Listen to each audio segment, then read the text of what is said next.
அப்படிப்பட்ட ஒரு சூழ்நிலையில அந்த மக்கள் வந்து கடந்த ஜனவரி 7ஆம் தேதி என்று தொடர் உண்ணாவிரத போராட்டத்தில் இருக்குன்ட்டு ஊரோட போய் உண்ணாவிரதம் இருக்காங்க.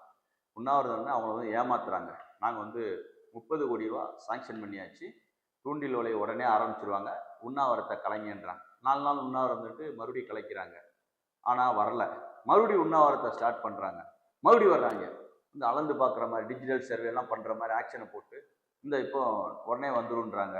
ஆனால் மக்கள் வந்து ஒரு கட்டத்தில் வந்து இவங்க சொல்கிற பொய்யை நம்பாமல் பிப்ரவரி 26ஆம் தேதியிலேருந்து ஒரு 7-8 பேர் அங்கே இன்ன வரைக்கும் 5வது நாளாக வந்து சாப்பிடாம தண்ணி குடிக்காம பயங்கரமான ஒரு உண்ணாவிரத்தில் சாகும் வரை பட்டினி போர். ஏன்னா அவனுக்கு வேற வழி கிடையாது.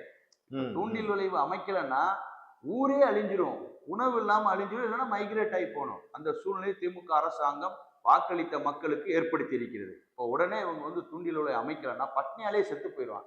அதுக்கு நாங்களே ஒரு 5 பேர் போராட்டம் பண்ணி சாகுறோம்டா அப்படின்னு செத்துக்கிட்டு இருக்கான். அதுல முக்கியமாக இஸ்லாமிய சமூகத்தை சேர்ந்த ஒரு சகோதரர் வந்து, அவருக்கு இந்த ஊரே கிடையாது, அவர் நானும் உங்களோட இருக்கேன், திமுக கட்சியை சேர்ந்தவர் சார், அவர் இருக்காரு சார், இருந்து போராடி கொண்டிருக்கிறார், சமூக செயற்பாட்டாளராக இருக்கிறார். அந்த நபருக்கு என்னுடைய நாங்கள் தலை வணங்குகிறோம். அப்படிப்பட்ட ஒரு சூழ்நிலையில நேற்று நாங்கள் போய் பார்த்துருந்தேன். ரொம்ப வந்து ஒரு பரிதாபமான ஒரு சூழ்நிலை. அங்கே பார்த்தீங்கன்னா இளைஞர்கள் இளைஞிகள் எத்தனையோ பேர் அந்த உண்ணாவிரத்தை கலந்துட்டு இருந்தாங்க. கல்லூரி மாணவிகள்லாம் இருந்தாங்க. பார்த்து ரொம்ப வேதனையாக போச்சு.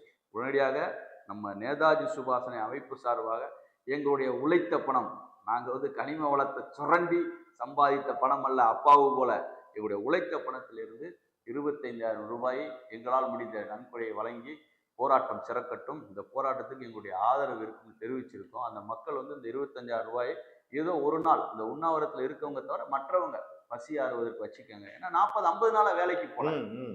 இப்ப இந்த மனித சமூகம், ஒட்டுமொத்த மனித சமூகமும் இணைந்து தனி ஒரு மனிதனுக்கு உணவு இல்லை எனில் ஜகத்தினை அழித்திடுவோம்னு சொல்லிட்டு போயிருக்காரு. அதே மாதிரி இந்த இவங்க இத்தனை பேருக்கு உணவு இல்லாமல் இருக்குல்ல, அவங்களுக்குலாம் அவங்க இந்த போராட்டம் வெற்றி பெறும் வரை போராட்டக்காரர்களை தவிர்த்து மற்றவர்களுக்கு உணவு வழங்குவது இந்த மனித சமூகத்தினுடைய கடமை.